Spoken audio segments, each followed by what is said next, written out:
Napakaliwanag po ang ginagawa nitong si Bongo na nahuli na namimili ng boto, mga kaibigan.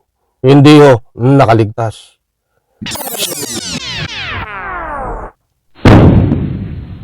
Alright, welcome back to my YouTube channel. I'm Andy's Vlog. Ito, matindi ho ito mga kaibigan. Itong si Bongo ay huli, namimili ho ng boto, vote buying. At syempre, ito'y may kasama na namimigay ng pagkain, subalit yung pagkain ho ay tinatanggihan. At ang sabi nga nung tumatanggi ay pera mo ba yan? Yan yata ay pera ng taong bayan na kinukuha mo at ginagamit mo. Naku ho, ay matindi.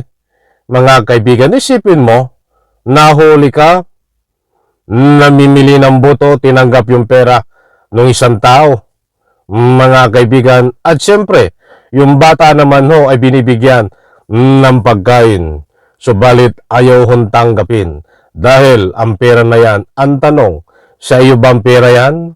Yung bang pera na yan ay pera ng taong bayan, bakit ginagamit mo sa ganyan? Yan ang gustong ipunto ng bata, mga kaibigan.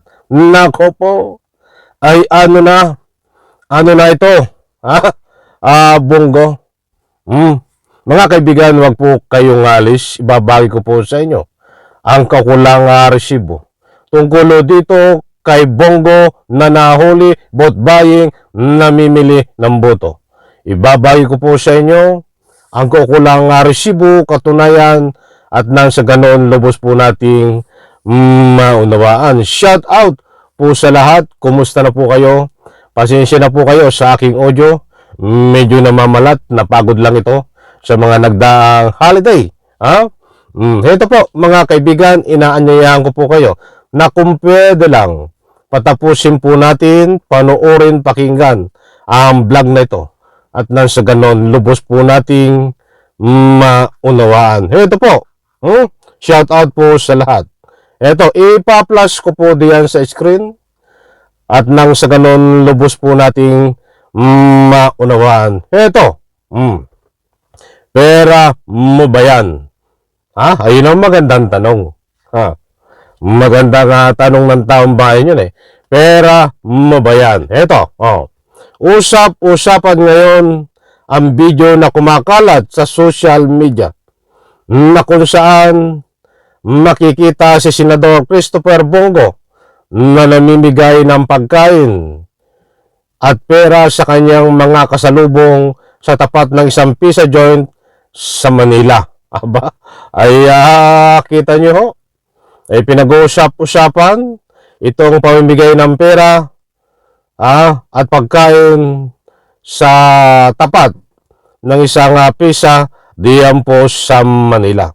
Ayon sa post ay binahagi ng Facebook page na Voice of Millennials nitong Miyerkules, Enero. Mga kaibigan, ito pa, didiretso po natin. Naniniwala naman ng mga netizens na nagdo-double time ang senador. Aba, double time dahil malapit na senatorial elections na gaganapin sa Mayo ngayong 2025 at pinuna ng netizen ang umano'y vote buying na ginagawa nito sa naturang video. Maliwanag po mga kaibigan, hindi po tayo nagpapakalat ng anumang fake news. Uulitin ko po sa part na yun. Senatorial sa ganun. Ngayong pinuna ng netizens ang umano'y vote buying na ginawa nito sa naturang video. The billionaire, ang ibig sabihin mga kaibigan, yung nakita doon sa video ay pinuna na ikaw ay bumibili ng boto. Ayun ho, dito sa binahagi ko po sa inyo. Mga kaibigan, hindi po tayo nagpapakalat ng anumang fake news. Kung nasabi po naman natin na itong si Senador Bongo ay huli, namimili ng boto, ay nandiyan po ang katunayan, mga kaibigan. Marami pong ibig sabihin ng huli. Kayo po ay baka malito na naman. Ibig po sabihin, huli itong si Bongo na namimili ng boto by camera.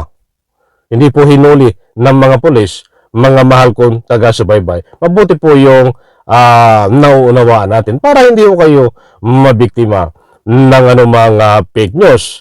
Lumang style pero isa pa rin. Ay, hindi na ito. The billionaire dollar question, pera mo ba yan? Komento ng isang netizen. O, tama po ba? Pera mo ba yan? Ha? O, para lubos nyo pong maunawaan, nandiyan po sa screen. Pwede nyo pong i-screenshot. Kandidato kasi vlog muna camera action, sabi ng isang netizen. Ngayon po mga kaibigan, pilas ko sa screen. May video po ito. Kaya lang doon sa video, nandito hawak ko. Ay maingay. Baka hindi nyo po lubos maunawaan, masyadong maingay eh.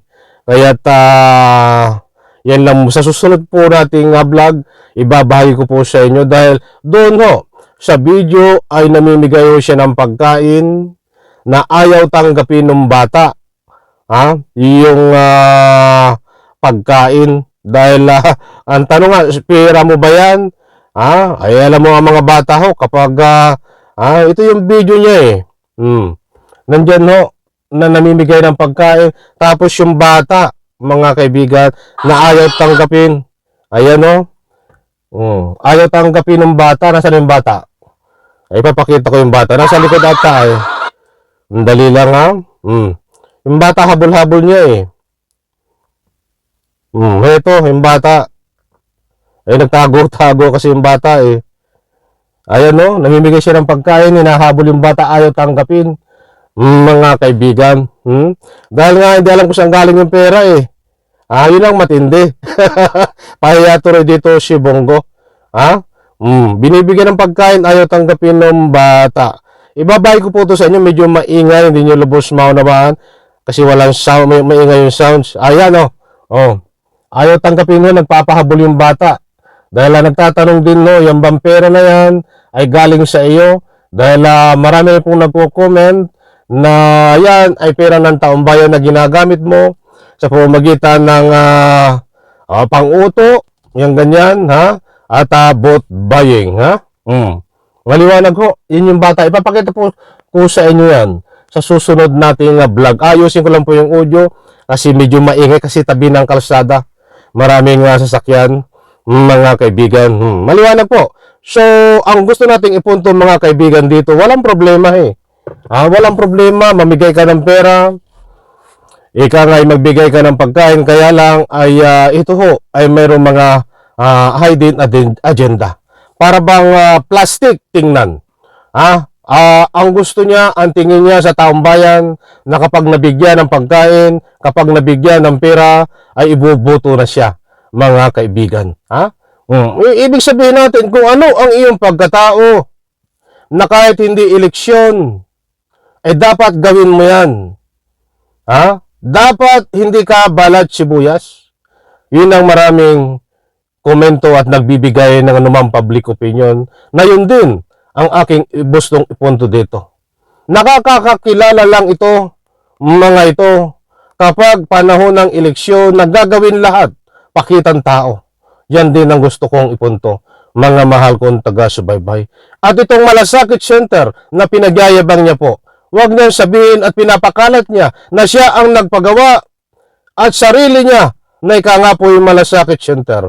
Huwag po tayo magpabula dito, mga mahal kong taga-subaybay. Pera niyo po yan. Pera ng taong bayan yan. Kaya dapat hindi niya angkinin yan. Normal lang na ipagawa niya yan dahil pera ng taong bayan yan. May pondo ang gobyerno, mga kaibigan. Pasalamat tayo. Nagawa ang Malasakit Center. But huwag niyang angkinin. Baka nga kumita pa ho siya dito eh. Kung i-audit ho ito, sasabihin niyan 30 supot na simento ang nagamit, baka 10 lamang. Yun po ay aking public opinion, mga kaibigan. Kaya huwag niya budulin ang taong bayan sa pamamagitan ng Malasakit Center na halos yung pangalan niya ay nakalagay na, hindi pera ng taong bayan ang nilagay. Dapat ay nakapangalan sa taong bayan. Kung saan man lugar nandoon. Hindi ang Bongo. Dahil pera ng taong bayan yan. ang ini-insist niya, ang pinapaliwanag niya, ay siya ang nagpagawa niyan. Hindi man lang nababanggit ang pera ng taong bayan. Diyos ko po, Rode. Hanggang ngayon, patuloy kang nambubudol. At ito, mga kaibigan, lilinawin po natin, disclaimer lang, mga kaibigan. Yung sinasabi po natin na nahuli si Bongo, na namimili ng boto, ay hindi po nahuli ng pulis. Yan po yung nahuli by camera at binigyan po ng anumang public opinion ng taong bayan na ikangaho. Yan po isang paraan ng pamimili ng boto, vote buying, mga kaibigan. Alam ko, nakuha nyo ang gusto kong ipunto. Napakaliwanag po ang ginagawa nitong si Bongo na nahuli na namimili ng boto, mga kaibigan. Hindi ho nakaligtas. Sa mga nagbibigay ng anumang komento, mahal nating netizen na ito ay isang uri na pamimili ng boto, vote buying. Nako, okay, alright, maraming salamat. Pagpalain po tayo lahat, sabay-sabay po nating i-like ang video na ito. Diyan po sa comment section, inaanyayahan po kayo magbigay ng anumang public opinion. Isang like ko sa video na ito, palapakan.